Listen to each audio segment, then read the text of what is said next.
AJYCP asong lapen lachit seena atum pherangke amai kangni patumi ni phai kre pli arni gang sampor phai pli apor malom AJYCP methang asai hem bokazana long pherangke amai kangni pon AJYCP Central Executive Committee member Jitu Fukon lapen lachit seena bokazan regional committee atum pen alamte arjodun sina যুৱছাত্ৰ পৰিষদৰ কাৰ্যালয়ত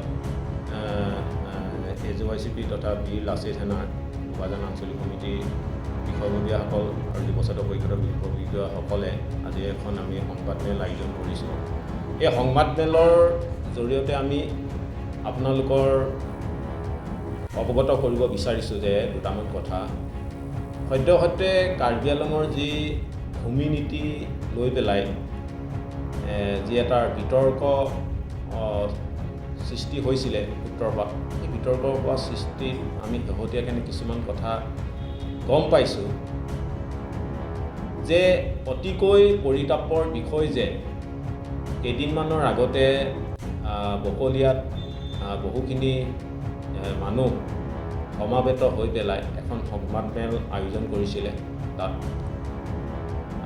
তাত আমাৰ ক'বলগীয়া একো নাই, সংবাদমেল আয়োজন কৰাটো সকলোৰে অধিকাৰ আছে, গণতন্ত্ৰৰ অধিকাৰ। কিন্তু আমাৰ পৰিতপ্তৰ বিষয় এইটো যে কাৰ্বি আংলঙৰ যি নতুন ভূমি নীতি লৈ পেলাই যি সংবাদমেলখন আয়োজন কৰোঁতে বিশেষ এজন ব্যক্তিয়ে তেখেতে পোনপ্ৰথমেই সংবাদমেলখন আয়োজন কৰাৰ বক্তব্য ৰখাৰ আৰম্ভণিতেই যি আমি অসম জাতীয়তাবাদী যুৱ ছাত্ৰ পৰিষদে হওক বা বীৰ লাচিত সেনাই যি বহিৰাগত বিদেশীৰ কাৰণে অতদিনে আমি সংগ্ৰাম কৰি আহিছোঁ, সেই সংগ্ৰাম যেন ক'ৰবাত আমাক ক্ষুণ্ণ হৈছে বুলি আজি আমি ভাবিবলৈ বাধ্য হৈছোঁ। তাৰত কিহৰ কাৰণে আমি ক'বলৈ বাধ্য হৈছোঁ সেই সংবাদমেলৰ সেই ব্যক্তিগৰাকীৰ ওপৰত যে তেখেতে বঙালীয়াৰ বিহাৰী যিটো শব্দ তেখেতে প্ৰথমতে প্ৰয়োগ কৰিছিলে, তাৰ ঠাইত যদি তেখেতে খিলঞ্জীয়া বুলি ক'লেহেঁতেন তেতিয়া আমাৰ ক'বলগীয়া একো নাই।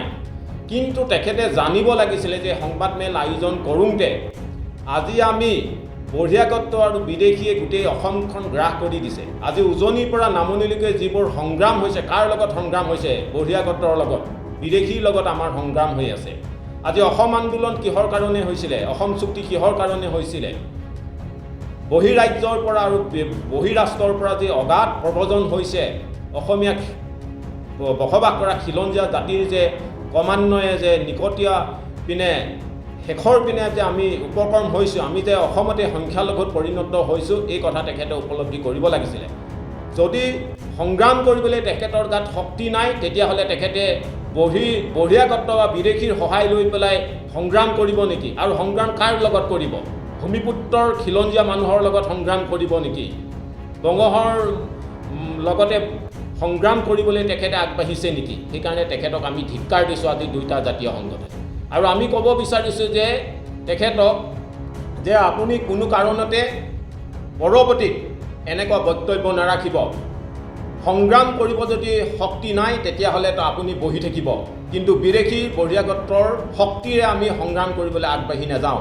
এইখন খিলঞ্জীয়া অসমত বসবাস কৰি আছে, খিলঞ্জীয়া বাসী ৰাইজে ইয়াত সমন্বয়েৰে আমি একতাৰে আগৰ পৰা সমন্বয়েৰে আমি বান্ধ খাই আছোঁ, অনাগত দিনতো আমি বান্ধ খাই থাকিম। কিন্তু আমাৰ প্ৰশ্ন হৈছে কি যে কাৰ্বি আংলঙৰ যি সময়ে সময়ে আমি লক্ষ্য কৰিছোঁ যে নিৰ্বাচনৰ সময়ত এনেকুৱা ভূমি নীতি আইন আগতেও ওলাইছিলে আৰু এতিয়াও অহা বছৰলৈ যি বিধানসভা আহি চমু চাপিছেহি, এই বিধানসভাৰ আগতো এনেকুৱা এটা পৰিৱেশৰ সৃষ্টি কৰি জিলাখনত অশান্তিয়ে এতিয়া বীজ ৰোপণ কৰিব বিচাৰিছে বুলি আমাৰ সন্দেহ হৈছে।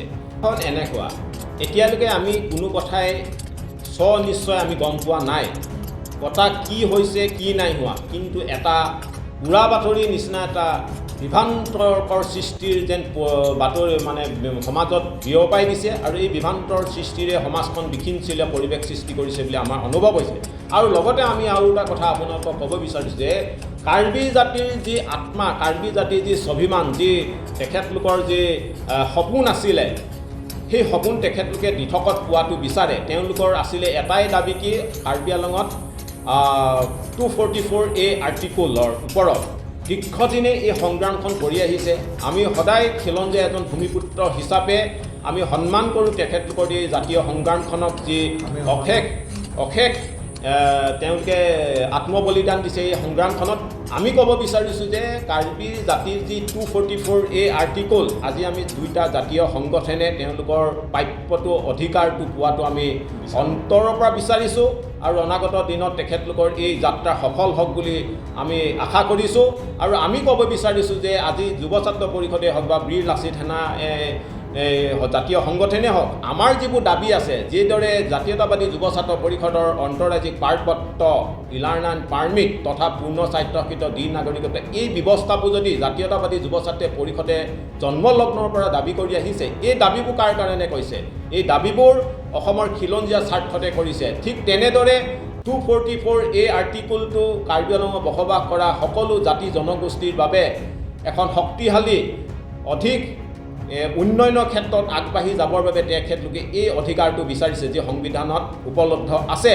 কিন্তু সেইবাবে কৈছোঁ যে জাতীয়তাবাদী যুৱ ছাত্ৰ পৰিষদৰ যদি এই দাবীসমূহত যদি কোনোবাই যদি অগ্ৰাহ্য কৰে, যদি এই দাবীসমূহ যদি অমূলক মূল্যহীন বুলি কয়, তেতিয়াহ'লে জাতীয়তাবাদী যুৱ ছাত্ৰ পৰিষদৰো আমাৰ অন্তৰত দুখ লাগিব। আৰু তেতিয়া আমি এনেকুৱা বক্তব্য ৰখা ব্যক্তিসকলৰ ওপৰতো আমি প্ৰতিক্ৰিয়া দিবলৈ আমি বাধ্য হ'ম। ইয়াত বসবাস কৰা খিলঞ্জীয়াবাসী ৰাইজ সদায় অটল অদম্য আৰু সাহসৰে থাকক। কাৰ্বি আংলঙৰ স্বায়ত্তশাসিত পৰিষদৰ মাননীয় ডক্টৰ তুলিৰাম ৰংহাংদেৱক আমি সজাতি দলে লগ কৰিছোঁ। তেখেতেও আমাক প্ৰতিশ্ৰুতি দিছে যে কাৰ্বি আংলঙত বসবাস কৰা কোনো ব্যক্তিয়ে এনেকুৱা চিন্তা ধাৰণা কৰিব নালাগে। সেইকাৰণে আমি ক'ব বিচাৰিছোঁ যে খিলঞ্জীয়াবাসী ৰাইজে অসমৰ য'তেই বসবাস কৰক, সদায় তেওঁলোকৰ সুৰক্ষিত হৈ আছে, অনাগতটো সুৰক্ষিত হৈ থাকিব।